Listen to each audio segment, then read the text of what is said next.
you see the footprints, and I've got kind of sort of a story. Saturday night, on Saturday nights when I came into transportation before I ended up dispatching, and on Saturday night, myself and two other guys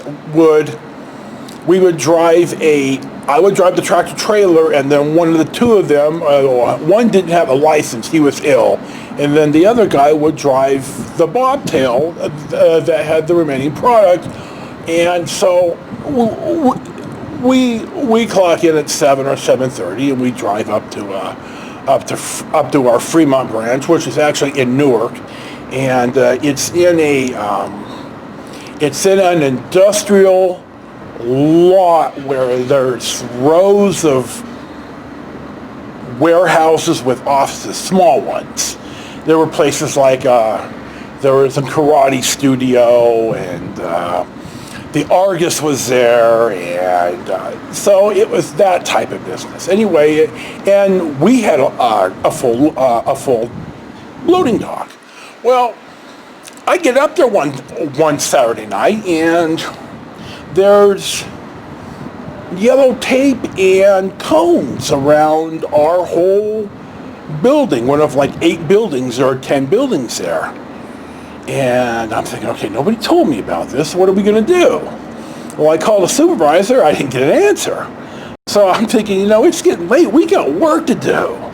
So bluntly, I pulled I made room, I pulled the cones and the tape. There was wet asphalt, and I drove right through it, leaving enormous gouges in the pavement, in the new pavement, in the new asphalt. And I also made sure to back up and pull out about 10 times to try to get back into the dock.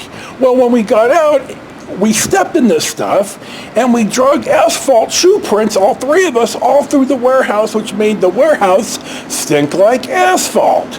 Well, we get our work done, and I go back. Well, eventually, I get asked about this a day or two later, and my supervisor says, well, why didn't you go take the papers down to Kmart and drop them?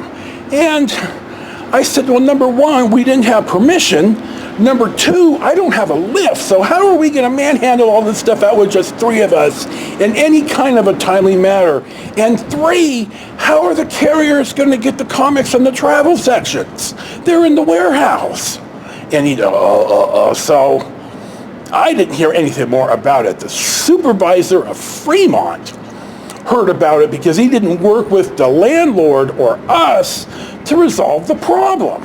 So the next Saturday, they haven't re-asphalted yet, and I drive up, and you can see the marks, and one of the other renters in the place walks over and asks, what asshole did this? And I got out of the truck, and I looked right in the eye and said, I'm the asshole who did this. What's the problem? And that was about all that had to be said. So I was run by the biggest bunch of goddamn idiots.